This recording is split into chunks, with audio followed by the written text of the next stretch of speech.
Sveiki, malonus mūsų kanalo Opozicijos televizija žiūrovai.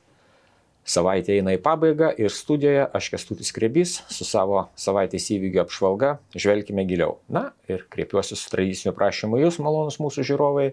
Paspausite tą mygtuką su nykščiu pakeltų į viršų, pasidalinkite mūsų laidą, padiskutuokime pokalbių kambaryje, kuris yra žemiau laidos įrašo YouTube kanale ir be jokios abejonės prenumeruokite mūsų kanalą. Kągi, rinkiminiai metai, daug rinkimų, ne tik Lietuvoje, bet ir visame pasaulyje ir politikai matuojasi savo populiarumą, atliekamos sociologinės apklausos ir kągi. Šiandien pakomentuosiu sociologinę apklausą, kurią atliko bendrovė Spinter, Delfi užsakymu ir žmonės buvo apklausinėjami kovo 18-28 dienomis. Na kągi, ir jūs dabar matot pirmą skaidrę ir pirmoje skaidrėje yra pavaizduota, kiek žmonių remia kurią partiją. Lyderė išlieka Lietuvos socialdemokratų partija su 14,3%, na, o antra vieta iš tikrųjų yra įdomi. Antroje vietoje pagal šios apklausos autorius yra valdančioji Tėvynės sąjunga Lietuvos krikščionys demokratai. Parama šiai politiniai jėgai per mėnesį nuo vasario iki kovo sumenko ir kovą ją neva tai remia 9,3%. Nežinau kodėl, bet panašu, jog Spinter už ausų bando tempti Tėvynės sąjungą Lietuvos krikščionis demokratus į viršų. Kaip pavyzdį pateiksiu, jog praeitą savaitę aš komentavau bendrovės Vilmorus tomis pačiomis dienomis atliktą sociologinį tyrimą ir pagal jį Tėvynės sąjunga rėmė tik tai 7,4% rinkėjų. Jie buvo ne antri, o viso labo ketvirti ir dargi, kaip ir komentavo, priedo komentavo Vilmorus vadovas ponas Gaidys. Jisai labai aiškiai pasakė, kad Tėvynės sąjungos reitingas yra žemiausias nuo pat praėjusių Seimo rinkimų, kitaip sakant, nuo 2020 metų. Na, Spinter tyrimai šią problemą mato šiek tiek kitaip. Na kągi, žiūrėkim, kaip išsidėstė politinės jėgos toliau. Trečioje vietoje opozicinė Lietuvos valstiečių ir žaliųjų sąjunga 7%. Toliau seka liberalų sąjūdis su 6,5%. Demokratų sąjunga vardan Lietuvos remia 5,3% rinkėjų. Na, Laisvės partija 5%. Kitos partijos jos jau nepraeitų rinkiminio barjerą, jeigu rinkimai vyktų į Seimą dabar. Ir dar vienas dalykas, kurį taipogi norėčiau pakomentuoti, tai štai jūs dabar matot antrą skaidrę ir antrą skaidrę jūs matote kaip kito politinių partijų reitingai. Tai matosi, kieno padidėjo, kieno sumažėjo, pokyčiai kol kas labai nedideli, bet matomai, kad įsibėgėjant rinkimų kampanijai, aktyvėjant politiniam procesui, mes pamatysim ir šiek tiek kitokį vaizdą. Na ir kitas dalykas, kurį norėčiau pakomentuoti, tai kaip yra vertinama vyriausybės veikla, kaip vertinama vyriausybė. Jūs dabar savo ekranuose matote trečią skaidrę. Trečią skaidrę, kurioje pavaizduotos trys kreivės. Tai viršutinė raudona kreivė, tai yra žmonių procentas, kurie vyriausybės darbą vertina greičiau neigiamai ir neigiamai, mėlyna kreivė teigiamai ir greičiau teigiamai, na ir juoda kreivė nežino arba neatsakė. Ir kągi mes galime konstatuoti? Mes galime konstatuoti, kad vyriausybė vertinama iš tikrųjų stabiliai blogai, jie pasitikėjimas mažėja nuo pat tada, kada jinai pradėjo eiti pareigas. Ir štai, ką rodo paskutinė apklausa, būtent kovo mėnesį. Vyriausybė greičiau neigiamai ir neigiamai vertina 68% respondentų. Vasarį tokių buvo 63,7%. Pokytis į neigiamą pusę 4,3%. Bet kągi sako 68%? 68% sako tai, kad jau daugiau kaip 2/3 Lietuvos gyventojų yra nepatenkinti šitos vyriausybės darbu. Na, be abejo sumažėjo ir teigiamai vertinančių. Jeigu tokių vasario mėnesį buvo 27,1%, tai kovo mėnesį liko tik tai 24,5%. Tai yra mažiau negu ketvirtadalis visų rinkėjų vertina teigiamai arba greičiau teigiamai vyriausybės darbą. Na ir 7,5% tiesiog nežino arba į šitą klausimą neatsakė. Tai tokios Tokios tokelės, kaip sakoma, ir tokie skaičiai. Na, vyriausybės vertinimas, aišku, jisai kalba pats už save, bet priežasčių turbūt yra labai daug. Užtenka išeiti į gatvę, pašnekėti su žmonėmis ir pamatysime, kad iš tikrųjų labai daug žmonių yra nepatenkinti tą politiką, kurią vykdo dabartinė vyriausybė.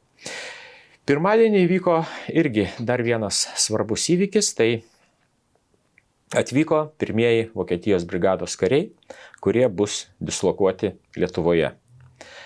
Ir čia irgi reikėtų pakomentuoti, norėčiau pasiremti istoriko Algimanto Kasparavičių, kuris pasakė, kad sprendimas priimti Vokietiją čia Lietuvoje yra tarsi tas istorinis tęstinumas.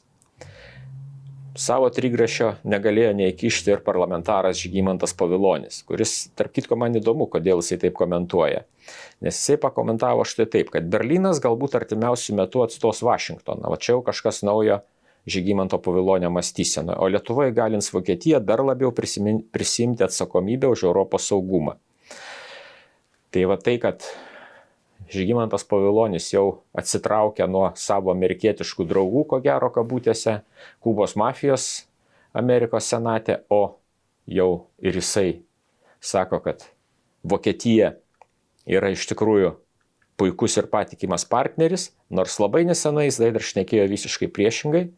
Tai iš tikrųjų rodo, kad artėjant rinkimam daugelis politikų jie keičia nuomonę. Keičia nuomonę, galima tik tai paspėlioti, kodėl. Na, tai, kad Žygimantas Pavilonis savo nuomonės aiškios niekados neturėjo, pastoviai mėtės iš kampo į kampą, tai irgi čia jokia nenaujiena.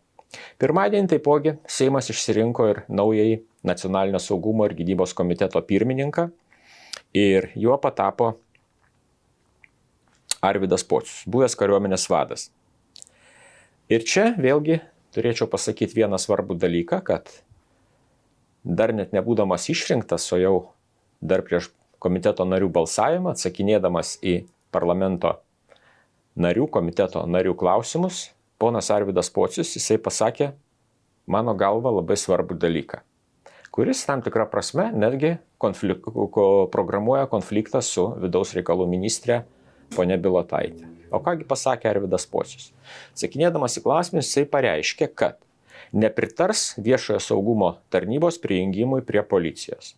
Mes ne vieną kartą komentavom, kada buvo parengti šitie įstatymų projektai, kad viešojo saugumo tarnyba yra naikinama, įtraukiama į policijos sudėtį, sakėm argumentus, kodėl to nereiktų daryti ir štai dabar jau ne bet kas, bet vienas iš valdančiųjų daugumos atstovų, Nacionalinio saugumo ir gynybos komiteto pirmininkas Seime, ponas Pocius, pasako, kad šitam viešojo saugumo tarnybos naikinimui, jos reformai, įtraukimui į policijos sudėtį, jisai nepritars.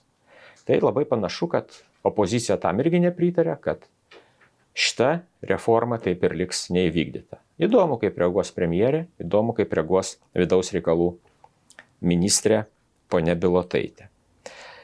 Nagi ir antradienį vėl buvo dar viena naujiena, tai atsistatydino tiek švietimo ministras ponas Jakštas, tiek ir jo viceministras. Ir atsistatydino, savaime suprantama, ne šiaip sau, o dėl to kilusio skandalo su taip vadinamais tarpiniais patikrinimais gimnazijose, kada užduotis netitinka programų, kada sumaišomi patikrinimų laikai, mokiniai varomi į žiaurų stresą, prasideda panikos priepuoliai, lygos, kiti dalykai. Na, ministras su viceministru pasitraukė. Kas srėps šitą jų užvirtą košę, visiškai neaišku.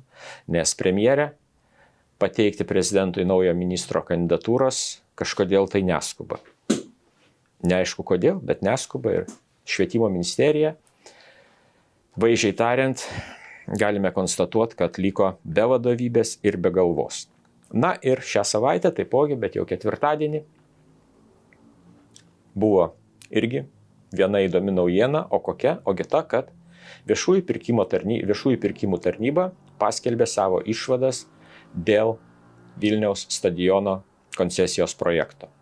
Ir čia jau iš tikrųjų labai įdomu. Nes jeigu jūs pamenate, aš savo apžvalgoje komentavau, kada šis sprendimas buvo priiminėjamas Vilniaus taryboje, kada meras Benkunskas prastūmė pro tarybą tą sprendimą dėl naujo koncesininko, būtent bendrovės Haner. Ir aš komentavau, kad Seimo audito komitetas priėmė sprendimą, įpareigojo Vilniaus miesto tarybą nepriimti vieno ar kito sprendimo, kol nebus viešojo pirkimo tarnybos išvadų. Deja, kaip jau ir minėjau, Vilniaus miesto taryba tiesiog nusispjovė į tokį Seimo audito komiteto sprendimą ir tą savo nutarimą priėmė. Bet kągi dabar pasakė viešųjų pirkimų tarnyba? Štai ką pasakė jos direktorius Darius Vedrickas. Manome, kad Švietimo, mokslo ir sporto ministerija bei Vilniaus savivaldybė prisima per didelę indeksavimo dalį ir ta dalis atitinkamai turėtų mažėti. Ir toliau yra vardijama, kokius pažeidimus dar nustatė viešųjų pirkimų tarnyba. O tie pažeidimai yra pakankamai rimti. Ir kokiegi tie pažeidimai? Visų pirma, tai investicijų vertės išaugimas dėl nenumatytų aplinkybių neturėtų tekti tik susiteikiančioms institucijoms. Priešingai, atsižvelgus į koncesijos esmę, taip pat sutartinių teisių ir įsipareigojimų visumą, sutarties šalys išaugusiais investicijų kaštais turėtų dalytis, teigia viešųjų pirkimų tarnyba. Nes dabar tie padidėję kaštai tenka tik tai ministerijai ir savivaldybei. Pasak tarnybos, statybų darbų terminus pratęsiant 18 mėnesių lieka nepaskirstyta 8,46% padidėjusios komplekso kainos. Tarnyba taip pat mano, kad neteisingai indeksuoti visą investicijų sumą, anot jos reiktų indeksuoti tik statybų kainą. Štai ką sako tarnybos direktorius. Vienos investicijos yra rangos darbai, kai mes kalbame apie statybą, kitos investicijos, tai yra sporto salių inventorius, vaikų darželio baldai ir taip toliau. Tai savaime suprantama, kad jeigu mes kalbam apie pabrangimą, apie statybos darbų pabrangimą, statybos medžiagų pabrangimą, tai mes tikrai negalim teikti, kad analogiškais procentais pabrango ir baldai, kiti dalykai. Tai jeigu negalima visų šitų darbų indeksuoti vienu ir tuo pačiu dydžiu. Viešųjų pirkimų tarnybos vadovo teigimu, dėl infliacijos statybų kainos brango daugiau nei 30%. Tuo metu baldai ir kitas inventorius iki 20%. Tai skirtumas yra akivaizdus, bet viskas indeksuojama maksimalia suma, lyg tai būtų vien tik tai statybos darbai. Tai čia yra akivaizdus pažeidimai ir tikrai įdomu, ką dabar darys Vilniaus miesto savivaldybė ir Švietimo ir mokslo ministerija, ta pati nelaiminga Švietimo ir mokslo ministerija, kuri, kaip jau minėjau, liko be vadovybės. Ir galima iš tikrųjų tik tai savo užsiduoti vieną paprastą klausimą, kodėl mestos tokios jėgos, kodėl daroma viskas, kad permokant išsaugoti taip vadinamą nacionalinio stadiono projektą. Ir čia be jokios abejonės aš drįstu teikti, kad slypi už to visko Baltkepas, ponios Stepukonio figūra ir be jokios abejonės, jeigu jisai pradės šnekėti, jeigu tyrimas vyks toliau, tai Austėja Landsbergienė ir Gabrielius Landsbergis turės daug didelių problemų. O kad jas gali turėti, tai netgi rodo jų elgesys, perkamas nekilnojamas turtas užsienyje, gal šventoji šeima ruošiasi migruoti iš Lietuvos. Čia irgi būtų labai įdomus sprendimas. Tai tiek dar apie Vilniaus stadioną būtų. Taipogi svarbius sprendimus šią savaitę priėmė ir Europos parlamentas. Aš stengsiuosi kiekvienoje apžvalgoje paminėti vieną ar kitą įvykį, vieną ar kitą darbą susijusius su Europos parlamentu, nes artėja ne tik prezidento rinkimai, artėja Europos parlamento rinkimai ir Lietuvos žmonės, mūsų žiūrovai turėtų žinoti, kokios problemos, kokie klausimai sprendžiami Europos parlamente tam, kad sąmoningai, deramai galėtų priimti sprendimą balsuodami Europos parlamento rinkimuose. Aišku, be jokios abejonės yra būtina į juos ateiti, nes ten priimami svarbus ir aktualūs klausimai. Tai štai šią savaitę Europos parlamentas patvirtino ES migracijos paktą.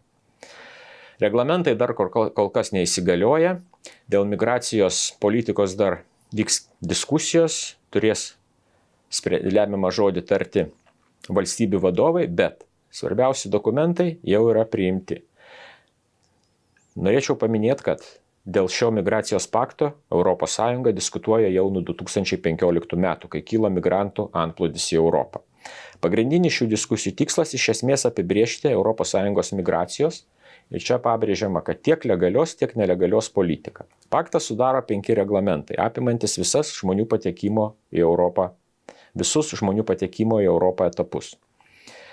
Eurodac reglamentas, tai yra ES piršto antspaudų duomenų bazė, tikrinimo reglamentas, prieglobsčio procedūros reglamentas, prieglobsčio ir migracijos valdymo reglamentas ir krizinių situacijų, tokių kaip buvo prie Lietuvos sienos, prie Lenkijos sienos, kada Aleksandras Lukašenka organizavo hibridinę ataką prieš Lietuvą, Lenkiją, iš dalies ir prieš Latviją.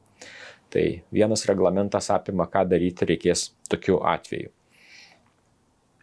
Tai iš tikrųjų svarbus sprendimai ir sprendimai aktualūs, nes ta migrantų krizė niekur nesibaigia, artėja vasara, mes ko gero vėl matysim vieną ar kitą ataką prieš Europą, vieną ar kitą migrantų bangą. Ir tai, kad Europa nusistato aiškias ir griežtas žaidimo taisyklės, yra iš tikrųjų labai svarbu, nes yra numatoma žmonių patikrinimo procedūra, numatoma, kaip bus gražinami į kilmės šalį, jeigu bus toks sprendimas priimtas. Taip sakant, griežčiau reglamentuojami visi šitie procesai. Kitas dalykas irgi toks, kurį norėčiau paminėti. Čia Euronews agentūra praneša, Vatikanas pirmadienį paskelbė labai svarbų dokumentą. Mano galva labai svarbų dokumentą, kuris galbūt iš tikrųjų atvėsins kai kurias karštas galvas tiek mūsų šalyje, tiek ir kitose Europos šalyse. O kągi paskelbė Vatikanas? Vatikanas pirmadienį paskelbė lytį keičiančią chirurgiją ir surogatinę motinystę kaip rimtus žmogaus orumo pažeidimus. Jis taip įvardėjo. Prilygino juos abortams ir eutanazijai. Ir tokia praktika, pasak Vatikano, atmeta Dievo planą žmogaus gyvenimui. Vatikanas oficialiai paskelbė nesutinkantis su lyties keitimu, surogatinę motinystę. Aukšto rango dvasininkai bažnyčios doktriną pristatė dokumente pavadintame Begalinis orumas. Darbas prie jo tęsiasi daugiau negu 5 metus.